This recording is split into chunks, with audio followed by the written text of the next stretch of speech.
Ngayong araw ay ibabahagi ko sa inyo ang isa na namang kasong hindi lang nakakagulat kundi nakakapangilabot sa lalim ng misteryo nito. Ito ay isang kwento ng isang batang tila lumaki sa normal na pamilya pero nauwi sa isang trahedyang walang sino man ang makakapaniwala. Sa isang tahimik at halos walang krimen na komunidad, isang ina ang nawalan ng buhay sa loob mismo ng kanyang sariling tahanan. At ang taong responsable ay ang sarili niyang anak na 13 taong gulang pa lamang. Ano nga ba ang nagtulak sa isang bata para gawin ng ganito at posible bang may mga senyales na hindi napansin bago pa man mangyari ang lahat? Ito ang kwento ni Noah Crooks at bago natin himay-himayin ang buong detalye ng kasong ito ay kung bago ka pa lamang dito sa ating channel ay huwag mong kalimutang i-click ang subscribe button at pindutin na rin ang notification bell para lagi kang updated sa mga kasong tinatalakay natin dito.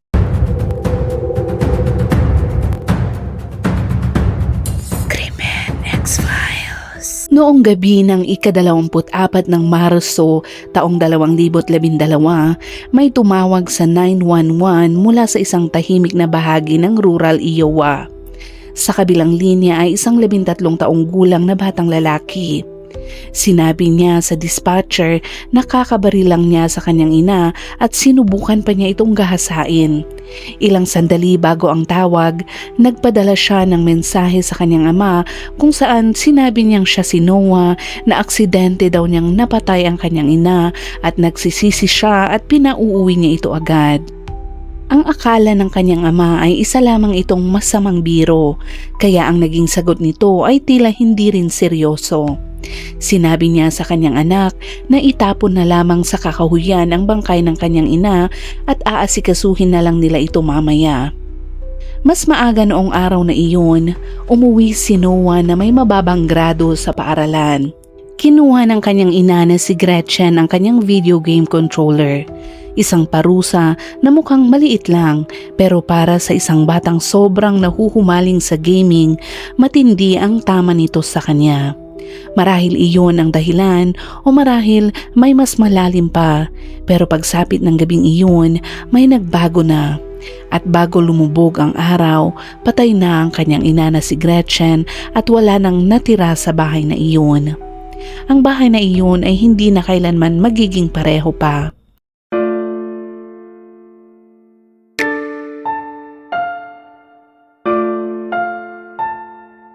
Ang 13 taong gulang na si Noah Riley Crooks ay nakatira sa isang tahimik na tahanan sa rural Osage, Michelle County, Iowa. Ito'y isang maliit at magkakapit-bisig na komunidad kung saan halos hindi naririnig ang marahas na krimen. Sa katunayan, ang huling homicide sa lugar ay nangyari pa noong taong 1898. Kasama ni Noah sa bahay ang kanyang ina na si Gretchen Crooks at ang kanyang ama na si William. Ang mag-asawang Crooks ay 17 taon ng kasal at may 2 pang anak na lalaki. Si Gretchen ay isang critical care nurse sa Mercy Hospital sa kalapit na Mason City. Lubos ang kanyang dedikasyon sa kanyang trabaho at kasabay nito ay nag-aaral pa siya para sa master's degree sa University of Iowa. At hindi pa doon natapos ang kanyang ginagawa. Noong taong 2005, sumama si Gretchen sa isang grupo ng mga doktor at nurse na nagtungo sa Gulf Coast upang tumulong sa mga biktima ng bagyong Katrina at Rita kung saan sila ay nag-alaga ng mga pasyente sa isang pansamantalang ospital. Si William Crooks naman ay nagtratrabaho sa Cartgill Kitchen Solutions na nasa Mason City rin at kilala bilang isang gun enthusiast. Inilarawan niya ang kanyang asawang si Gretchen bilang disiplinaryan ng pamilya. Inamin rin niyang minsan ay magulo ang relasyon nila ni Noah pero nananatiling may pagmamahal sa pagitan nila. Para sa mga tao sa labas, sila ay isang normal na masipag na pamilya. Si Noah mismo ay kalaunan ay nagsabing maganda ang kanyang naging pagpapalaki. Sinabi niyang mahal na mahal niya ang kanyang mga magulang, lalo na ang kanyang ina, at sinabi niyang hindi siya galit dito. Sa Osage Middle School, siya ay nasa 8 baitang. isang mukhang karaniwang teenager na mahilig sa video games, musika at summer camps. Pero sa ilalim ng ibabaw, may mga palatandaan na may malalim na mali. Si Noah ay ilang taon nang nasa family counseling. Sa murang edad kasi, niresetahan na siya ng psychotropic medication na karaniwang ginagamit para sa mga mood o behavioral disorders. Sa paaralan, napansin ng mga guro at kaklase ang nakakabahalang pag-uugali niya. Siya ay nambubuli ng ibang mga bata at paulit-ulit din siyang nagsasabi na gusto niyang patayin ang kanyang ina. May mga ulat din ng kalupitan sa mga hayop na kanyang mga ginawa. Sa paglipas ng mga taon, lalo pa siyang naging marahas. Binabasag niya ang mga bintana at gumagamit ng kutsilyo para saksakin ang mga pinto at gamit sa loob ng kanilang bahay. Noong si Noah ay 5 o 6 na taong gulang pa lamang, nagkaroon ng sunog sa bahay ng kanyang lola. Ito'y isang apoy na pinaghihinalaan ng ilan na maaaring siya ang nagsimula. Sa kabila ng mga babalang ito, may mga sandali rin siyang nagpapakita ng potensyal. Noong taong 2010, proud na nag-post si Gretchen sa Facebook tungkol sa musical talent ng kanyang anak sa saxophone at sa pagkakatanggap nito sa University of Iowa Summer Program para mag-aral daw ng Chinese.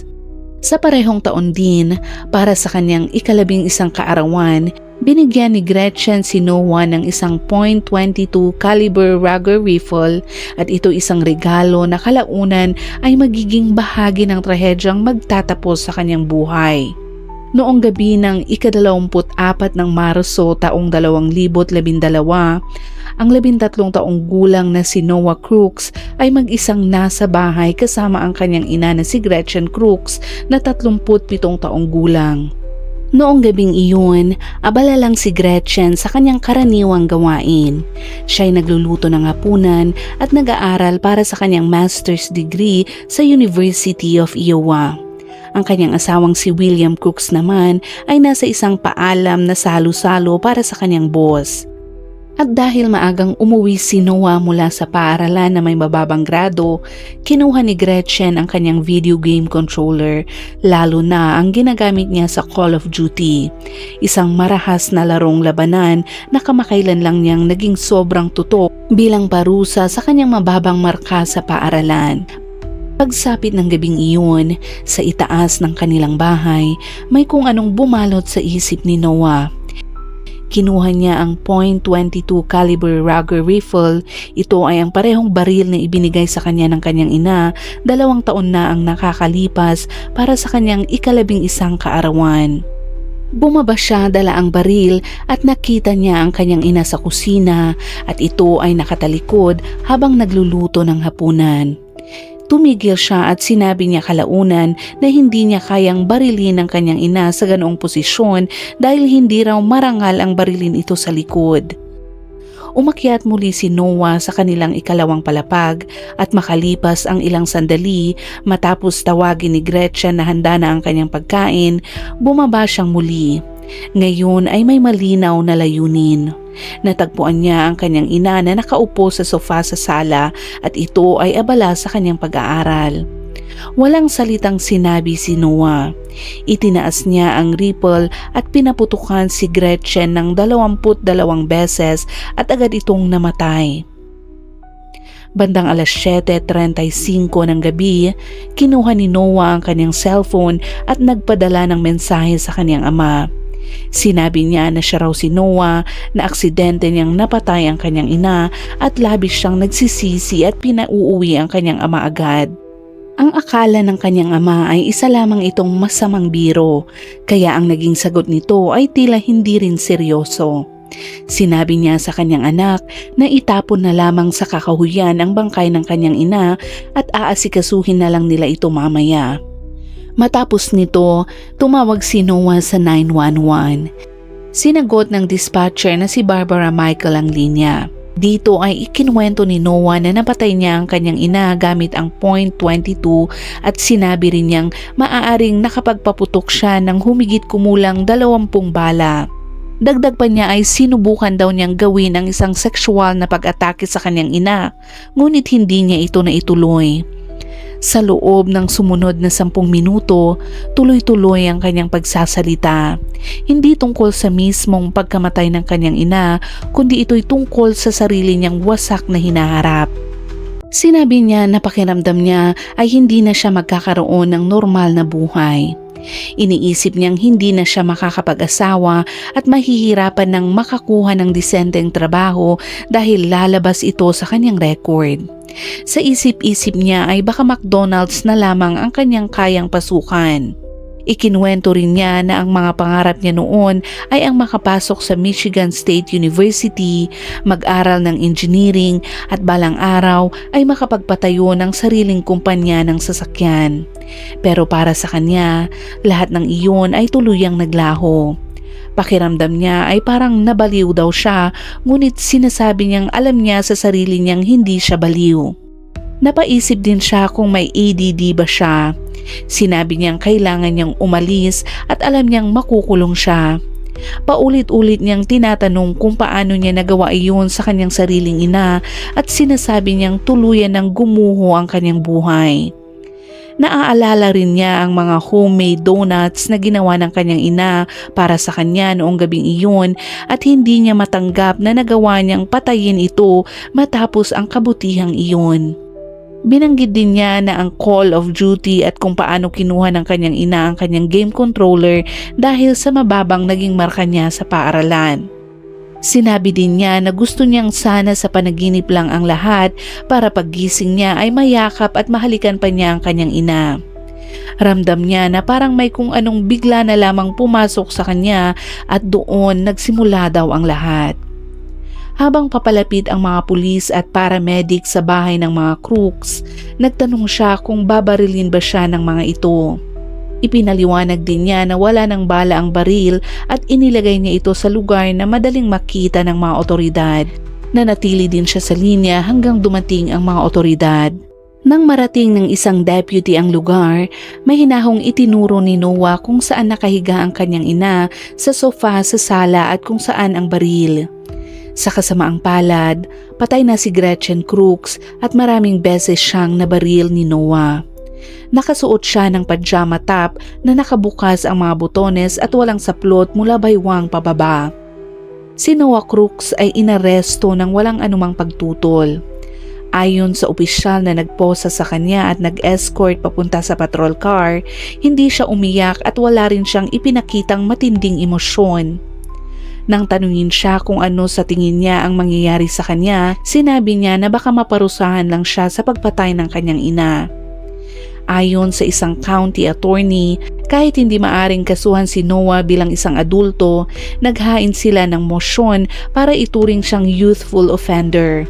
Ibig sabihin, maaari siyang litisin na parang adulto ngunit mananatili sa juvenile detention hanggang siya ay maging 18. Pagdating ng panahon, hindi pa rin tiyak ng mga otoridad kung ano ang magiging huling desisyon sa kanyang kaso. Ang malaking tanong ngayon ay kung ano ang maaaring gawin ng korte sa ganitong sitwasyon. Kung ideklara siyang youthful offender at mapatunayang guilty, sa oras na siya ay maging 18, maaaring ibalik ang kaso sa adult court.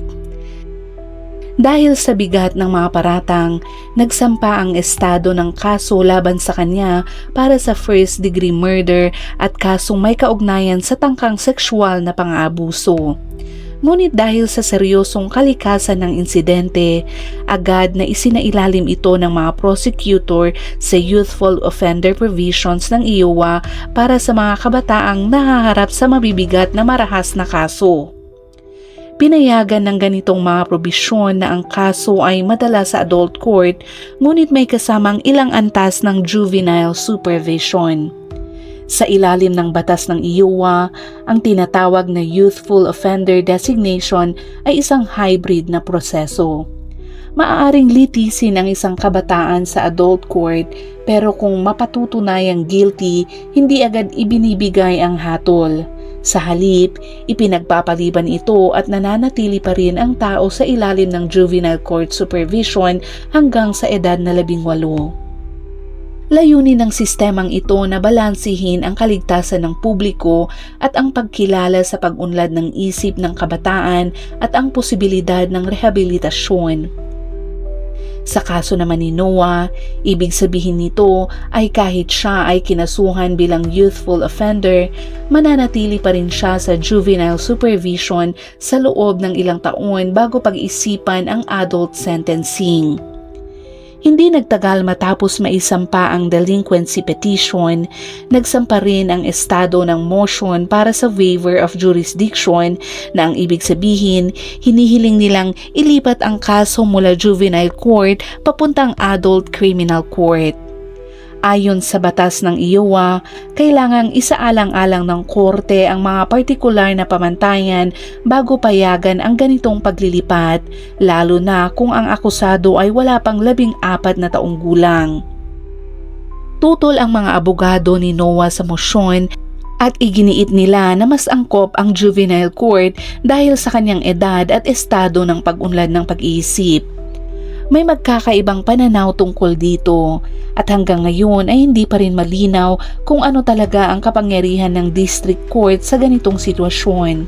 Maaari ba nilang parusahan siya bilang adulto o may limitasyon ba ang kanilang sentencing powers? At sa kasalukuyan, wala pang malinaw na sagot. Isang hukom din ang inaasahang magpapasya sa kanyang youthful offender status sa loob ng susunod na 30 araw.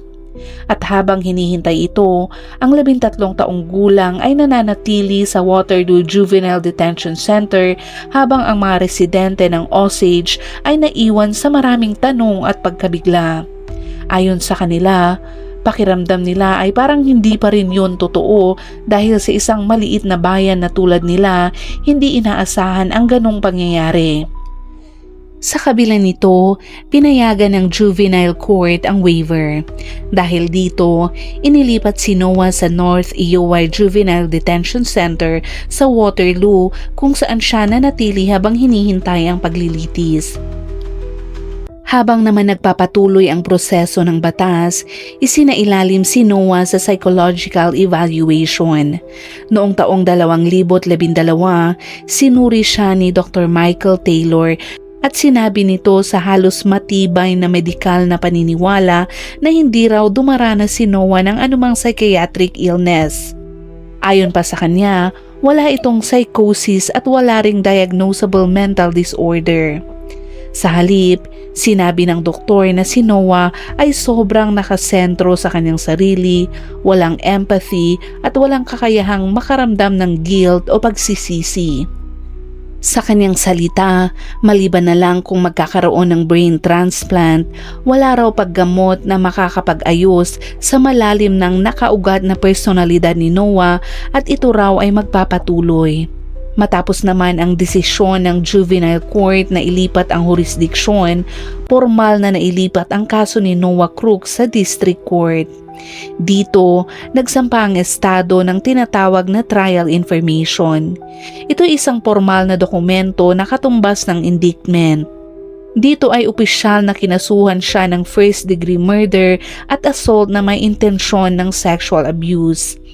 Nagsimula ang kanyang paglilitis noong 30 ng Abril taong 2013. Hindi naman itinanggi ng depensa na pinatay niya ang kanyang ina.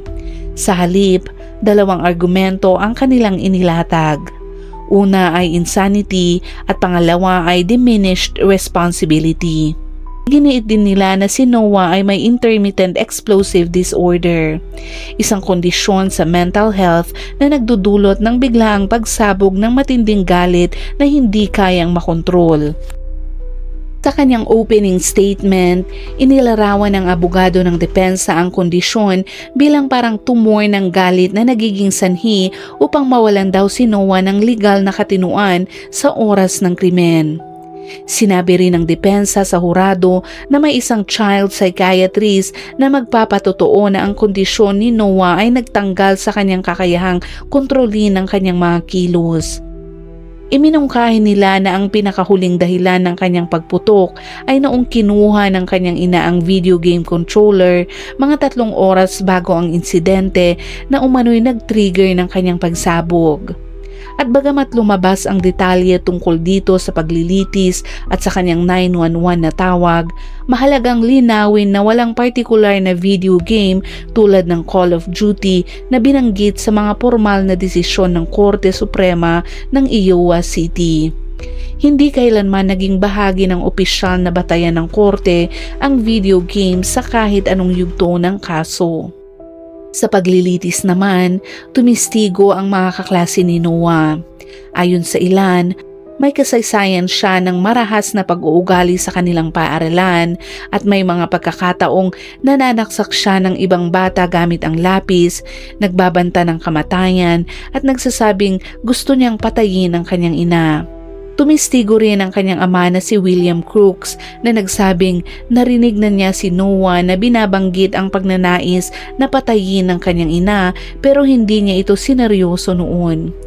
Binanggit din niya na minsan ay sinasaktan ni Noah ang sarili niya sa pamamagitan ng paghila ng kanyang buhok. Ipinakita rin sa korte ang buong recording ng 911 call kung saan inamin ni Noah ang krimen at ang sinasabi niyang tangkang panggagahasa sa kanyang sariling ina. Nagharap ang magkabilang panig ng mga ekspertong testigo. Ayon sa depensa, may sakit sa pag-iisip si Noah kaya hindi niya lubos na iintindihan ang kanyang mga ginagawa. Ngunit ayon sa prosekusyon, alam niya ang tama at mali na sa ilalim ng batas ng Iowa, iyon ang batayan ng legal insanity. Sa huli ay nag-deliberate ang hurado ng halos 2 linggo at noong 13 ng Mayo taong 2013, inilabas nila ang hatol. Guilty sa second-degree murder ngunit hindi guilty sa assault na may intensyon ng sexual abuse. Matapos naman ang hatol, inilagay si Noah Crooks sa ilalim ng youthful offender status. Ibig sabihin, kahit nilitis siya sa adult court, ibinalik ang kanyang supervision sa juvenile system. Dinala siya sa state training sa school sa Eldora kung saan siya nanatili hanggang sa siya ay maging 18. Habang naroon siya, nag-aral siya, sumailalim sa mental health treatment at kalaunan ay nakapagtapos ng high school noong Mayo taong 2015. Sa papel, sinunod niya ang lahat ng kinakailangan. Sinabi ng mga staff na sumusunod siya sa mga patakaran, hindi nagdudulot ng gulo at kadalasan ay tahimik lang at hindi nagpapapansin. May ilang maliliit na paglabag sa rules pero wala naman daw seryoso. Pero kahit sumunod siya sa mga patakaran, hindi ibig sabihin na maayos na ang lahat sa kanyang loob. Noong Abril taong 2016, lumabas ang isang ulat na nagdulot ng pag-aalala. Nakasaad dito na hanggang sa panahong iyon, hindi pa rin tunay na nahaharap ni Noah ang tanong kung bakit niya pinatay ang kanyang ina. Nang subukan siyang kausapin ng kanyang ama tungkol dito, may mga sagot si Noah na nakakabahala. Sinabi niya na naisip daw niyang mas mabuti kung wala na ang kanyang ina at hindi niya inisip ang magiging resulta dahil akala niya ay baka maparusahan lang siya ng grounding. Pinakita nito na kahit nasa isang istrukturadong kapaligiran siya at maayos ang kilos, nananatili pa rin ang malalaking tanong kung naiintindihan nga ba talaga niya ang kanyang ginawa at kung nakakaramdam ba siya ng tunay na pagsisisi. Para bang ginagawa lang niya ang kailangan para hindi magkaproblema pero hindi naman niya tinatalakay ang mas malalim na emosyonal na bahagi na kailangan para sa tunay na rehabilitasyon. Isang psychiatrist na si Dr. Michael Augsburger ang nagsuri naman kay Noah ng 2 beses. Ito ay noong taong 2013 at muli noong taong 2016. Wala siyang na-diagnose na anumang mental illness dito at hindi rin niya nakita ang senyales ng antisocial personality disorder kahit habang nasa kustudiya pa si Noah. Pero malinaw din sa doktor na hindi niya kayang hulaan ang hinaharap. Hindi niya daw masabi kung paano kikilos si Noah kapag nasa labas na siya ng kontroladong kapaligiran. Sa kabuuan ay maayos ang naging pagganap ni Noah sa loob ng structured na setting. Sumunod siya sa mga patakaran at hindi nagkaproblema at natapos ang kanyang pag-aaral. Pero sa ilalim nito, nananatiling bukas ang malalaking tanong. Kung ano nga ba talaga ang nagtulak sa pagpatay at kung tunay ba siyang nakaharap sa bigat ng kanyang ginawa. Habang papalapit naman si Noah Crooks sa kanyang ika-18 kaarawan, inatasan ang korte na magsagawa ng review hearing sa ilalim ng batas ng Youthful Offender ng Iowa. Isa itong mahalagang yugto dahil dito nakasalalay kung mananatili siya sa Youthful Offender Supervision o ililipat sa Adult Probation o haharap sa sentensyang pagkakakulong sa Adult Prison. Isa sa pinakamahalagang dokumento sa desisyong ito ay ang Pre-Sentence Investigation Report o PSI. Ito ay detalyadong ulat tungkol sa background ng isang tao, kilos habang nasa kustudiya, mental health evaluations at kabuoang panganib sa publiko. Sa kaso ni Noah, malinaw ang naging mensahe ng ulat.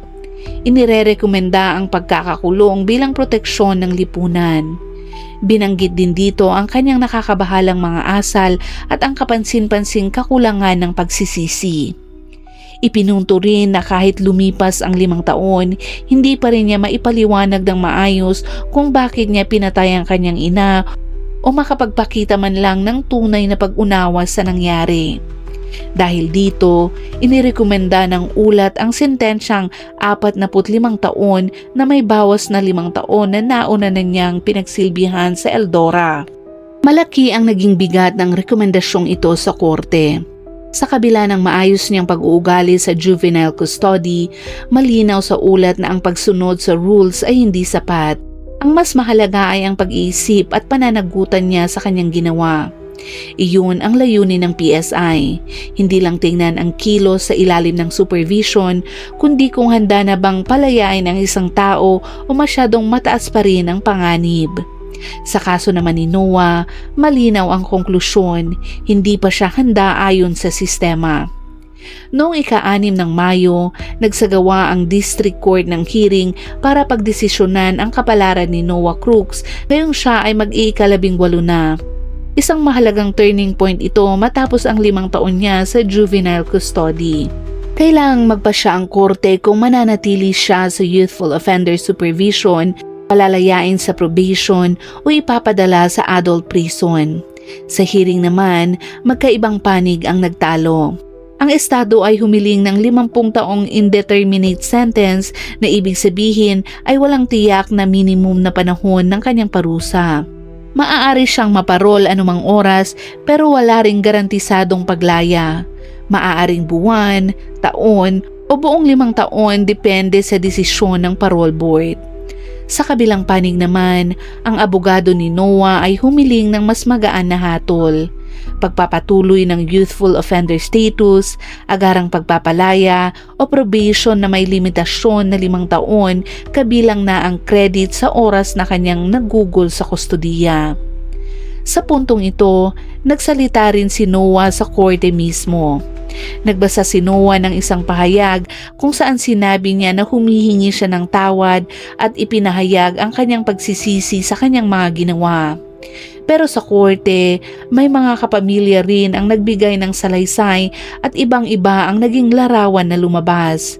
Sinabi ng kanyang tiyuhin at maternal na lola na si Noah ay kulang sa empathy at hiniling nila sa hukom na ibigay ang pinakamabigat na parusa sa kanya. Mas diretsahan pa ang naging pahayag ng kanyang ama.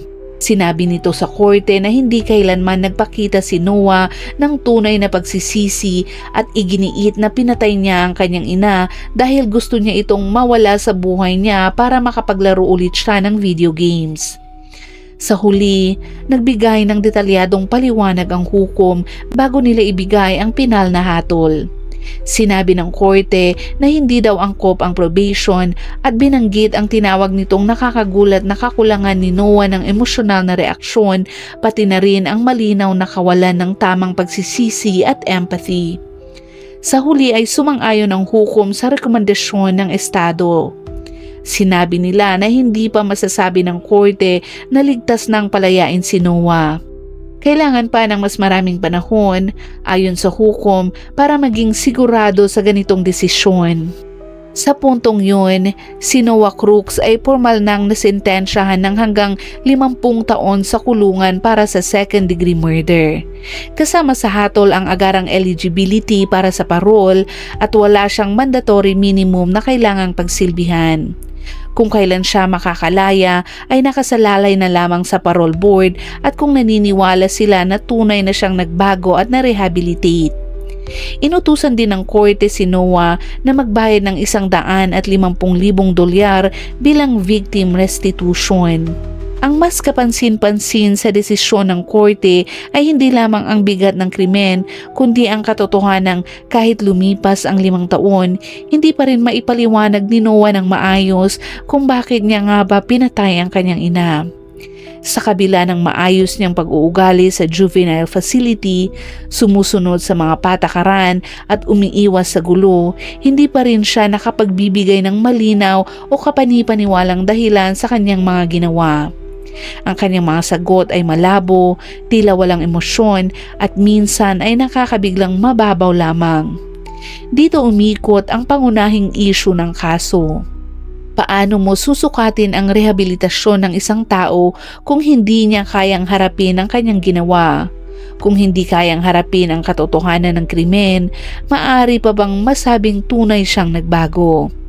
Matapos naman ang hatol, nagpasya si Noah Crooks na iapela ang kanyang kaso. Naglabas siya ng isang legal na argumento na nakatuon sa 2 pangunahing punto. Una, iginiit niya na hindi siya dapat niliti sa adult court sa ilalim ng youthful offender laws ng Iowa. Ayon pa sa kanya, hindi daw malinaw sa batas kung pinapayagan bang gamitin ito sa mga 13 taong gulang at may mga hindi pagkakatugma kapag pinagsama ito sa ibang bahagi ng mga batas. Ikalawa, sinabi niya na labag sa konstitusyon ang mismong sentensya. Dagdag pa niya ay ang paglalapat ng youthful offender provisions sa isang 13 taong gulang ay lumalabag sa probisyon ng Iowa Constitution laban sa cruel and unusual punishment. Noong ika-20 ng Abril taong 2018, tinanggihan ng Iowa Supreme Court ang lahat ng kanyang mga apela. Pinagpasyahan ng korte na ang batas na youthful offender ay nagpapahintulot sa mga 13 taong gulang na kasuhan sa adult court para sa mas mabibigat na krimen tulad ng pagpatay at napag-alaman din ng korte na hindi ito lumalabag sa anumang proteksyong konstitusyonal. Sa katunayan, binigyang diin ng korte na ang sistema ng Iowa ay nagbibigay pa nga ng mas maraming pagkakataon para sa mas batang nagkasala kumpara sa hinihingi ng konstitusyon. Sa halip na agad magpataw ng adult sentence, binibigyan muna ang kabataan ng panahon sa ilalim ng juvenile supervision para makita kung maaari pa silang magbago at ma-rehabilitate. Sa kaso ni Noah, sinabi ng korte na naibigay na ang pagkakataong iyon at ang naging final sentence ay batay sa naging resulta ng prosesong iyon. Sumang-ayon naman ang mga hukom na ito ay patas at naaayon sa batas. Si Noah Crooks ay nagsilbi ng kanyang sentensya sa North Central Correctional Facility at ang inaasahang pagtatapos ng kanyang pagkakakulong doon o supervision ay sa ika-16 ng Disyembre taong 2034 pero dahil walang mandatory minimum ang kanyang hatol, technically ay eligible na siya para sa parole mula pa noong pumasok siya sa adult custody. Ang kanyang pinakahuling parole review naman ay naganap noong Abril taong 2025 ngunit nagpasya ang board na hindi siya palayain sa panahong iyon. Ang susunod niyang pagkakataon para humarap sa parole board ay nakatakda sa Mayo taong 2026 at kung siya ay palalayain o hindi ay maaaring umikot pa rin sa parehong mahirap na tanong na bumabalot sa kasong ito sa loob ng mahigit 1 dekada na. Kung tunay bang naiintindihan nga ba talaga ni Noah Crooks ang kanyang ginawa at kung bakit niya iyon ginawa. Sa pinakabuod ng kasong ito ay si Gretchen Crooks, isang ina na sinubukang tulungan ang kanyang anak, nagtakda ng mga hangganan at ninais ang pinakamabuti para sa kanya, ngunit ang kapalit nito ay pinagbayaran ng kanyang buhay ang hindi maisip na paraan. Si Noah ay nagkaroon ng maraming taon para ipaliwanag kung bakit niya yun ginawa sa kanyang ina, maraming taon para ipakita ang pagsisisi pero hindi niya ito ganap na ginagawa pa. Marahil iyon ang pinaka nakakabagbag na bahagi. Hindi lang na nawala ang buhay ng kanyang ina, kundi ang katotohanan ang taong kumuha nito ay hanggang ngayon ay hindi pa rin masabi ng malinaw kung bakit. Ang kwentong ito ay hindi lamang tungkol sa hustisya o rehabilitasyon. Ito ay tungkol sa inang nararapat sa masigit pa at sa isang anak na hanggang ngayon ay hindi pa rin ganap na humaharap sa bigat ng kanyang ginawa. At gaya ng dati, kung umabot ka sa dulo ng videong ito ay huwag mong kalimutang ilagay naman sa comment section ang iyong saloobin sa kasong tinalakay natin ngayon. Kung maaari ay paki-like naman ang videong ito dahil malaking tulong ito sa aming mga content creator. Maraming salamat po. Hanggang sa muli at palaging mag-iingat.